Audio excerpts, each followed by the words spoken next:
اما کے رشتے سے بھی کٹا دے, بولو ریاست کے غلام بن کے رہو, بس تم اسٹیٹ کے غلام بنو, ٹیکس ٹائم پہ دے دیا کرو. وہ مجبور ہے, اما سنگل مدر, سارا ان کا نہ ان کے یہاں سسرال ہوتے ہیں, نہ سالے ہوتے ہیں, نہ سالیاں ہوتی ہیں, نہ کزنیں, نہ سب سیٹ اپ آہستہ آہستہ کیا ہو گیا, ختم. کیوں؟ اللہ کی آیتوں کا انکار کیا.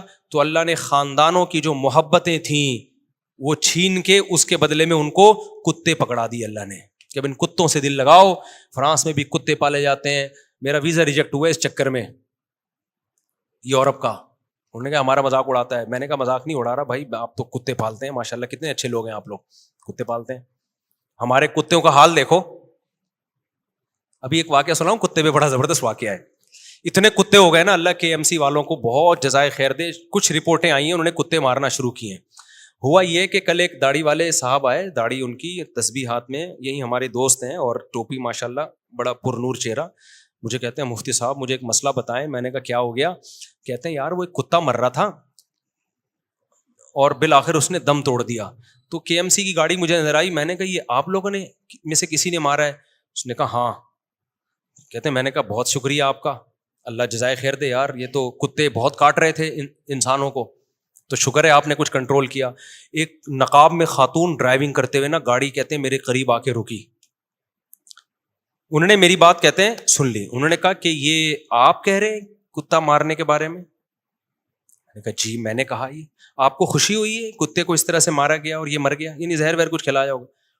جی مجھے خوشی ہوئی ہے. تو آپ نماز بھی پڑھتے ہیں؟ ابھی نماز پڑھنے جا رہے ہیں؟ جی. نماز, دعا بھی مانگیں گے اللہ سے, ذکر اذکار بھی؟ جی. یعنی ایک طرف آپ کتے مار رہے ہیں, دوسری طرف نمازیں پڑھ رہے ہیں. مطلب یہ تھا کیا یہ کھلا تضاد نہیں ہے؟ یعنی ایک طرف آپ ٹوپی پہن کے داڑھی پہن کے اتنے اچھے کام بھی کر رہے ہو, اور دوسری طرف ان مخلوق پر کتوں کے ساتھ یہ ظلم. یعنی عجیب اسلام ہے آپ کا, ادھر کتے بھی مار رہے ہو, ادھر اللہ کی عبادت بھی. کہتے ہیں میں نے اس خاتون سے کہا, کل کا واقعہ ہے, کہتے ہیں میں نے اس خاتون سے کہا کہ دیکھیں یہ کتے انسانوں کو کاٹتے ہیں. خاتون فوراً کہتی ہیں کیا سارے کتے کاٹتے ہیں؟ میں نے کہا نہیں, کتے پہ لکھا ہوتا ہے کہ یہ کاٹے گا, اور یہ والا کاٹنے کے لیے, اور یہ کسی کو کچھ بھی نہیں کہے. وہ بےچارے اتنے کنفیوز ہوئے اس خاتون کی نصیحت سے, میرے پاس آیا کہ ارے مصعب میں نے ظلم ہو گیا. میں نے اس کو اپریشیٹ کر دیا. کہ میں نے کہا کے ایم سی والوں نے پہلی دفعہ کوئی خاندانی انسانوں کے بجائے فوکس کس کو کرنا شروع کر دیا انہوں نے. یہ بہت گڈ نیوز ہے.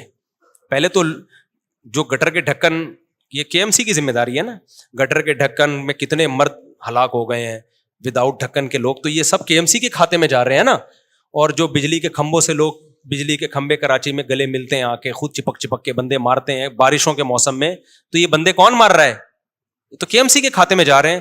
اللہ کا کتنا فضل ہو گیا, اب انسانوں کو چھوڑ کر کے ایم سی نے کس کو فوکس کرنا شروع کر دیا؟ کتوں کو. تو گڈ نیوز ہے بھائی. اس سے زیادہ مجھے خوشی اس پہ ہوئی ہے.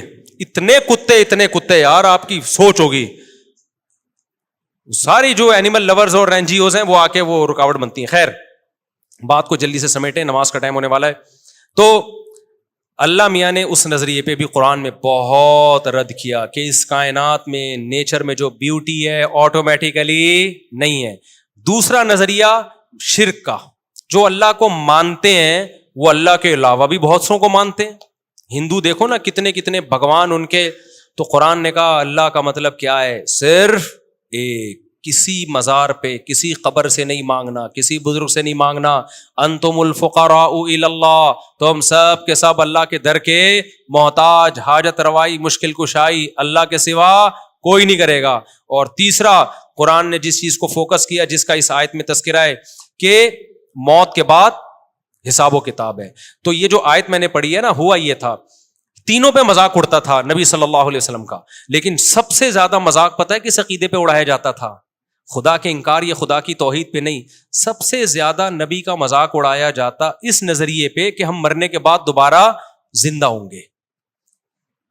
جب ان کی بات ہوتی نا کہ صرف ایک اللہ ہے تو وہ طنز کرتے تھے, استہزاء بہت زیادہ نہیں کرتے تھے وہ.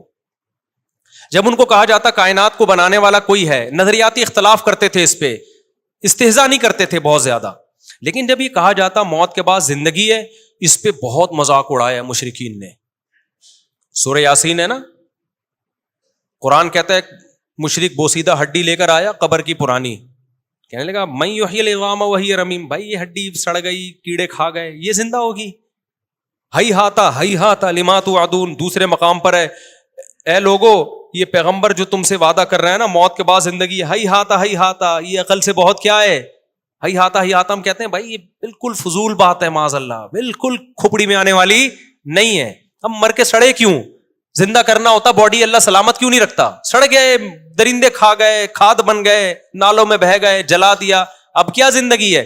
اس نظریے پہ جتنا مذاق اڑایا گیا ہے نا اسلام کا اور پیغمبر اسلام صلی اللہ علیہ وسلم کا، اتنا مذاق کسی اور عقیدے پہ بولو نہیں اڑایا گیا.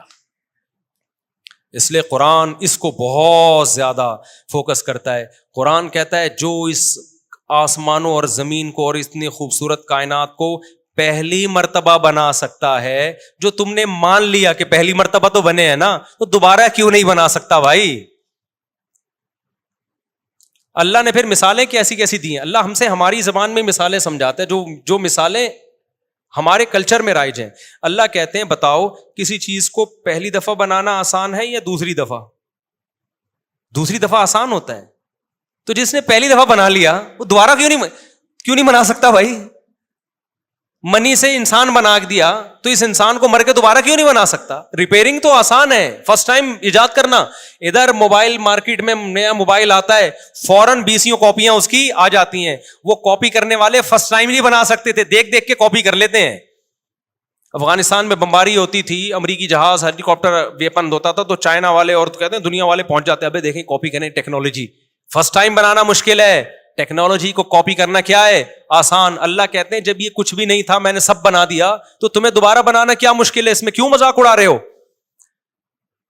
تو پھر وہ اسی مذاق میں نا نبی سے آ کے کہا کرتے تھے اچھا کب ہوگا یہ؟ ٹائم تو بتائیں، یہ دوبارہ زندگی ہمیں کب ملے گی؟ قیامت کب آئے گی؟ وہ عذاب کب ہوگا؟ تو اس کو قرآن نے جزو قرآن بنا دیا ان آیتوں کو. سأل سائل بعذاب واقع، اے نبی آپ سے ایک پوچھنے والا آ کے پوچھتا ہے مذاق اڑانے کی نیت سے، وہ عذاب کب واقع ہوگا جو واقع آپ کے خیال میں واقع ہونے والا ہے؟ بتا دینا، ٹائم بتا دینا.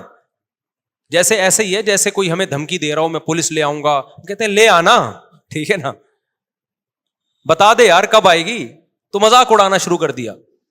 اللہ نے قرآن میں جگہ جگہ کہا ہے کہ میں نے اس کا علم کہ کب آئے گی کسی مقرب پیغمبر یا فرشتے کو بھی اس کا علم نہیں دیا. یہ دماغ سے نکال دو کہ میں یہ بتاؤں گا کب آئے گی، اس میں حکمتیں ہیں. ٹائم نہیں بتایا اللہ نے. قل لا یجلیھا لوقتھا الا ہو، اے نبی ان سے کہہ دیجئے اس کو اس کے وقت پہ وہی ظاہر کرے گا، مجھے اس کے بارے میں علم نہیں ہے. میں پیغمبر ہوں، پیغمبر کا کام، میسنجر کا کام جو میسج ملے اس کو آگے ڈیلیور کرنا ہے. مجھے جو میسج ملا ہے وہ یہ ملا ہے کہ یہ بات ڈیلیور کر دوں کہ تمہارا حساب و کتاب ہوگا، کس دن ہوگا یہ مجھے خود بھی نہیں پتا. ایک موقف تھا، اگر محمد صلی اللہ علیہ وسلم معاذ اللہ نقل گوھر جھوٹے نبی ہوتے اور دنیا کی لالچ اور چاہت میں نبوت کا اعلان کیا ہوتا تو آپ کہہ دیتے 100 سال بعد آئے گی. کیا خیال ہے؟ 200 سال بعد آئے گی. 200 سال بعد کون جا کے دیکھتا بھائی؟ نبی کو معاذ اللہ نقل کفر جو عزت حاصل کرنی تھی، جو دولت، وہ تو مل جاتی نا بھائی. دنیا میں جو نفس پرست لوگ ہوتے ہیں وہ کہتے ہیں یار ابھی تو لوٹو، ہمارے مرنے کے بعد جو مرضی ہوتا رہے.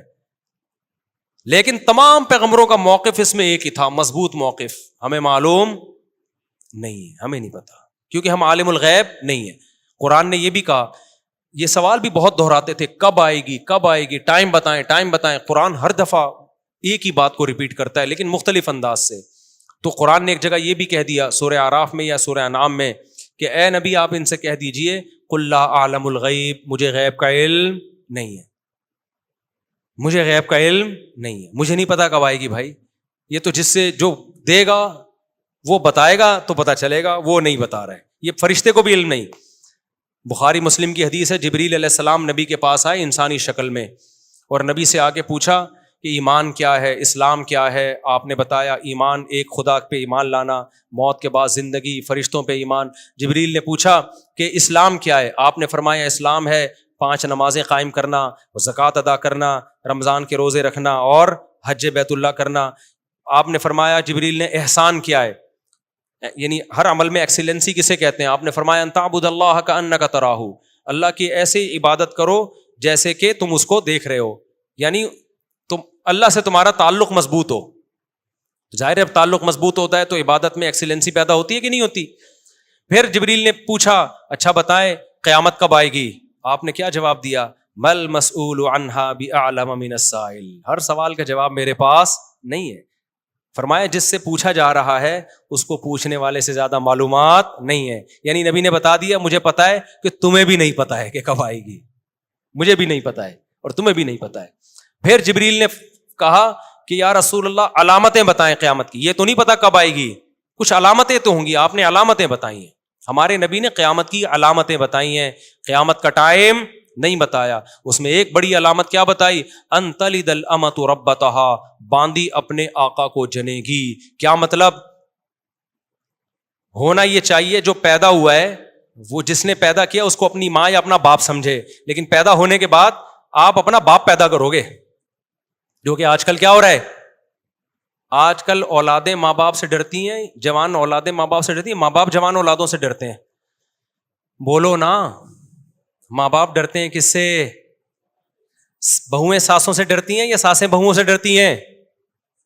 ساسیں بہوؤں سے ڈرتی ہیں. آج کل بہو آئی ہے بیچ کے نہ کھا جائے ہمیں. ونس اپون اے ٹائم بہوؤں پہ ظلم بہت زیادہ ہوا, اب بھی ہوتا ہے, لیکن اب ساس کو بھی لفٹ کرانا جو مدر ان لا ہے قرآن کے مطابق, اس کو لفٹ کرانا انڈیپینڈنٹ انڈیویجول میں لائف گزارتی ہیں. میرے ہسبینڈ ہے, یہ میں ان کی وائف ہوں, آپ کون ہیں؟ آپ ان کی مدر ہوں گی نا, لائف کو انجوائے کریں اپنے ہسبینڈ کے ساتھ. وہ کہہ رہی بیٹا پانی پلا دو, بیٹا آج کچھ اچھی سی کھچڑی پکا کے کھلا دو, تو فوراً ایک بیان چلا دیں گی بہو پہ ساس کی خدمت واجب نہیں, اور ساس سسر کا اسلام میں کوئی رشتہ نہیں ہے. اس کا مطلب یہ جو قرآن نے کہا ہے کہ اس نے پانی سے انسان کو پیدا کر کے نسب والا سسرال والا بنایا, تو یہ سسرال والا اللہ نے ایویں ہی ذکر کر دیا. تو سسرال والے میں تو سب سے پہلے ساس سسر ہی آئیں گے نا, شوہر کے ماں باپ ہی تو آئیں گے. یہ تو اللہ میاں نے ایسے ہی کہہ دیا. نئے نئے اسکالر مارکیٹ میں آ رہے ہیں, کچھ بھی پھینکتے چلے جاؤ پھینکتے چلے جاؤ. میں مانتا ہوں بہوؤں پہ بڑا ظلم ہوتا ہے, وہ حرام ہے, ناجائز ہے جو آج کل ظلم چل رہا ہے مارکیٹ میں, لیکن یہ بھی نہیں ہے کہ بہو اور ساس کا کوئی رشتہ ہی نہیں ہے. بھائی رشتہ ہے, اور ایک محترم رشتہ اللہ نے بنا دیا. تو خیر کہاں سے بات, جلدی ٹائم بہت کم رہ گیا, جلدی کدھر چھوڑا ہے میں نے پانی. ہاں, ان تلد الامۃ ربتہا, نبی نے فرمایا قیامت کی علامات ہیں کہ باندی اپنے آقا کو جنے گی, یعنی باپ اپنے باپ کو جنے گا. آج کل جو ابا سے پیدا ہو رہے ہیں نا, وہ ابا کے باپ پیدا ہو رہے ہیں. ابا پوچھ ہی نہیں سکتے تو لیٹ کیوں آ رہا ہے, پوچھ سکتے ہیں آج کل جوان اولادوں سے, گٹر کے ڈھکن پہ اتنی دیر سے کیا کر رہا تھا بیٹھا ہوا. فوراً جو فلمیں ڈرامے دیکھتے ہیں نا, ڈیڈی پاپا, ایک تو ابو بلوایا کرو یار ابا کو. ابو کے لفظ میں کتنا پیار ہے یار, شکر ہے ہم اپنے ابو کو ابو بولتے تھے. پاپا ڈیڈی بھی جائز ہے, بابا بھی جائز ہے. میرے ایک چینل کے بچے مجھے بابا بولتے ہیں, 3 چینلوں کے ابو بولتے ہیں. میرے پاس تو ہر قسم کی سہولت ہے, ڈیڈی بھی بلوا سکتا ہوں, لیکن جو بابا بولتے ہیں نا, میرا دل چاہتا ہے وہ مجھے کیا بولیں, ابو بولیں. ابو کے لفظ میں بڑا پیار ہے یار. خیر بابا پاپا ڈیڈی بھی چلتا ہے. ایک تو ہمارے جاننے والے ہیں, وہ ناراض نہ ہو جائیں, ان کے بابا پاپا اس طرح کتنے ہیں, تو لوگ کہتے ہیں بیکری کا سارا آئٹم ان کے یہاں, پاپا بھی اور پتہ نہیں مختلف چیزیں ان کے یہاں ہیں, اور بھی ہیں وہ نہیں لوں گا, وہ پھر ناراض ہو جائیں گے. وہ سارے بیکری کے آئٹم ہیں جو انہوں نے گھر میں لا کے رشتوں کے نام رکھے ہوئے ہیں. تو ابو کا لفظ میں کیا ہے, امی کے لفظ میں کیا ہے, پیار ہے بہت. امی ابو کتنا پیارا لفظ لگتا ہے, سارے چیزیں گوروں کی. ڈیڈ, جب ڈیڈ بولو گے نا تو بولے گا oh dad what are you doing, صحیح ہے نا, وہ پھر پوری انگلش لے گا, آدھی نہیں لے گا وہ. ابو کو ایسا بولنا بہت, ابو کے لفظ میں اتنا پیار ہے. ابو یہ کیا کر رہے, یہ نکلتا ہی نہیں ہے منہ سے, ابو بول دیا تو بس ہتھیار آپ نے ڈال دیے. اب ایسا نہ ہو ڈیڈی کو جا کے کچھ الٹا سیدھا بولنا شروع کر دو. ڈیڈ بول رہے ہو, ابو بول رہے ہو, چلو جو مرضی بولو, لیکن باپ کو سمجھو. کیا باپ ہے, وہ تمہیں ڈانٹ سکتا ہے, ضرورت پڑے تو تھپڑ بھی لگا سکتا ہے, مار دے, آگے سے سینہ مت اکڑا کرو. یہ قیامت کی علامات ہیں کہ بڑے چھوٹے بن جائیں گے, اور چھوٹے کیا بن جائیں گے, باپ بن جائیں گے. وقت مکمل ہو گیا, اذان بھی ہونے والی ہے, تو یہ 3 ٹاپک سمجھ میں آ گئے. تو سأل سائل بعذاب واقعی میں بھی یہی کہ اس نے پوچھا کب آئے گی, تو اللہ نے فرمایا للکافرین لیس لہ دافع, جب آئے گی یہ تو میں نہیں بتاؤں گا, لیکن یہ بتا دوں جب آئے گی تو کوئی بھی اس کو ٹال نہیں سکتا. تو خود کہے گا کہ یہ کیوں آ گئی ہے قیامت.